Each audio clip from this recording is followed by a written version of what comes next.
ವರ್ಷದಂತೆ ಮಾಗಡಿ ಟೌನಿನಲ್ಲಿರ್ತಕ್ಕಂತಹ ಬಸವೇಶ್ವರ ದೇವಾಲಯದಲ್ಲಿ ಅಕ್ಕ ಮಹಾದೇವಿ ಜಯಂತಿಯನ್ನು ಅಕ್ಕ ಮಹಾದೇವಿ ಬಳಗದ ವತಿಯಿಂದ ಸಮಾಜದ ಎಲ್ಲ ಬಂಧುಗಳಿಂದಲೂ ಕೂಡ ಅಕ್ಕನವರ ಜೀವನ ಚರಿತ್ರೆ,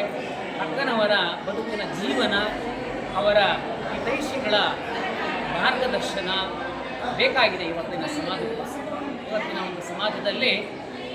ನಾವು ಜಯಂತಿಗಳನ್ನು ಏನಕ್ಕಾಗಿ ಮಾಡಬೇಕು, ಆ ಜಯಂತಿಯ ಪ್ರೇರಣೆ ಏನು, ಬದುಕಿನ ಜೀವನ ಯಾವುದು, ಇವತ್ತಿನ ಸಂಘಟನೆಗೆ ಲೌಕಿಕವಾಗಿ ಬೇಕಾಗಿರ್ತಕ್ಕಂಥ ಇಂತಹ ಒಂದು ಅವರ ನಡೆ ನುಡಿ ಆಚಾರ ಒಂದು ಹೋಗಿರ್ತಕ್ಕಂತಹ ಜೀವನ ಚರಿತ್ರೆಯನ್ನು ಇವತ್ತ ಸಮಾಜದಲ್ಲಿ ತಿಳ್ಕೊಂಡು ಹೆಚ್ಚಿನದಾಗಿ ವಿಜೃಂಭಣೆಯಿಂದ ಎಲ್ಲ ಬಂಧುಗಳು ಕೂಡ ಈ ಕಾರ್ಯಕ್ರಮದಲ್ಲಿ ಬಂದು ಈ ಒಂದು ಕಾರ್ಯಕ್ರಮವನ್ನು ಬಸವೇಶ್ವರ ದೇವಾಲಯದಲ್ಲಿ ಬೆಳಗ್ಗೆನೇ ದೇವಿಯರ ವಿಗ್ರಹಕ್ಕೆ ಅಭಿಷೇಕ ಅರ್ಪಣೆ ಅರ್ಚನೆಯನ್ನು ಕೂಡ